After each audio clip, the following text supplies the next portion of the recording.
If you've never heard of the terms legal fiction or straw man, then what you're about to learn is something that sounds so astonishing that it couldn't possibly be true. If I were to tell you that paying your tax, getting a driver's license, registering your car, paying fines, and attending court are all optional and that you are conned into agreeing with them, what would you think? It has been said that you need to know that you're in a cage before you can escape from that cage. Let's look into how you're being tricked and how your power is being hidden from you. Ah, the government. It loves you and wants to keep you safe and well. It even wants to make paying taxes, fines, and court costs easier for you. How? Well, you'll need to meet your straw man. Your straw man is a fictitious legal entity created at your birth through your birth certificate and the registration of that birth. Here's a definition of straw man. A front, a third party who is put up in name only to take part in a transaction. Nominal party to a transaction. Black's Law Dictionary 6th edition. The term is also used in commercial and property contexts when a transfer is made to a party. The straw man simply for the purpose of retransferring to the transferor in order to accomplish some purpose not otherwise permitted. Barron's 3rd edition. The straw man is an artificial person. The straw man was created by law shortly after you were born via the registration of the application for your birth certificate. The name for the straw man is your name in all capital letters. You will notice that the inscription on the birth certificate in your name is in all capital letters. The English language has precise rules of grammar that make no provision for writing proper nouns in all capital letters. So your name spelled with all capital letters is a fictitious name. Whenever a human being is born, there's two entities. One is the real entity, which is the human being, the flesh and blood, and the other is a legal fiction, a fictional entity that is nothing more than a piece of paper, the birth certificate. Again, we're duped into believing that these are one in the same, and so we're tricked into representing the legal fiction, the straw man, that birth certificate. So when people get fines and things like that, it's actually consulting the legal fiction, the non-existent entity, the corporate entity that is owned by corporations. You have any interactions with the bureaucracy, okay? They're not interacting with you, they're actually interacting with your legal fiction, because they can't deal with a flesh and blood human.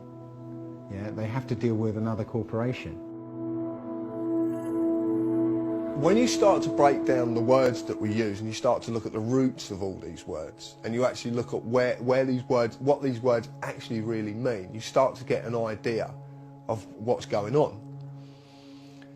The word corporation is very, very specific because it's corp and oration, it's dead speak. So a corporation is something that's dead. It's an entity that exists only in a legal framework. It doesn't exist in any other framework at all. It only becomes an entity through legal mechanisms and legal means. In essence, when you were born and far too young to understand, a company with your name was created through your birth certificate. When your parents registered your birth, they actually created a company and handed ownership of that company and you over to the state. It is important to remember that your parents were tricked and had no idea this was happening.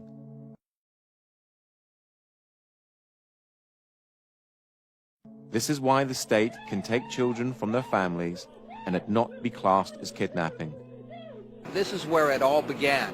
This is the foundation document. All identification is generated from this document. And these didn't exist before 1933. These only came into being in 1933 when they hatched this plan.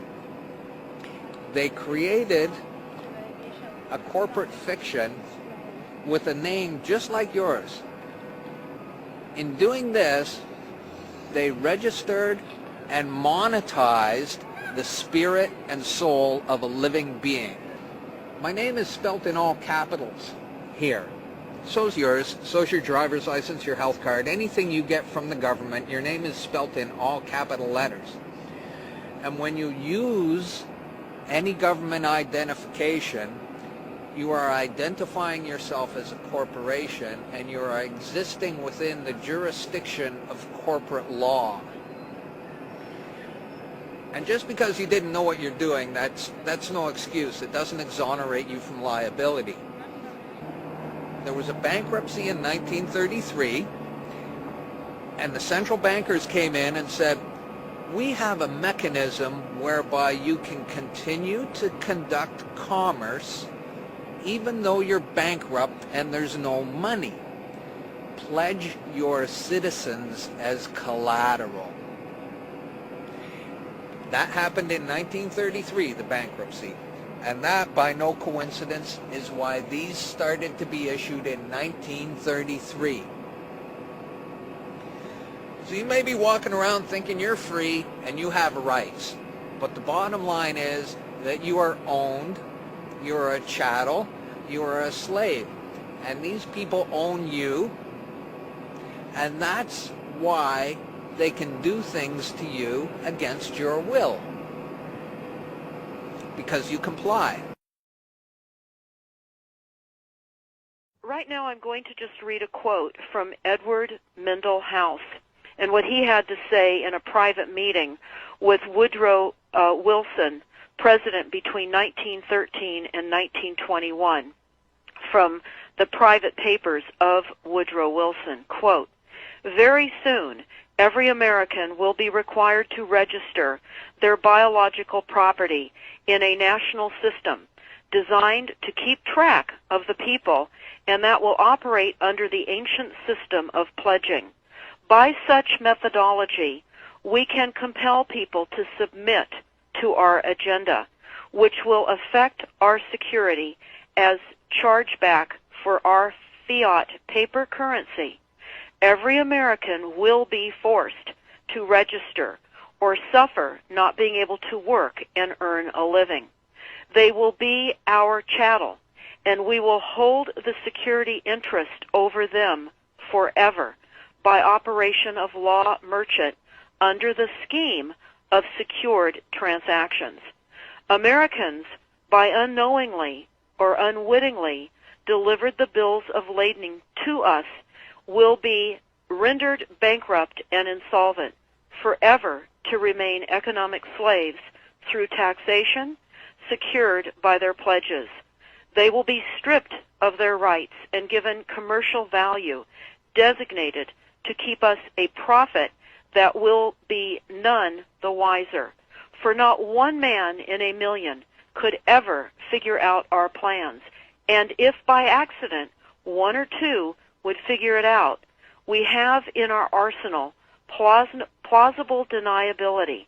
After all, this is the only logical way to fund government, by floating liens and debt to the registrants in the form of benefits and pledges.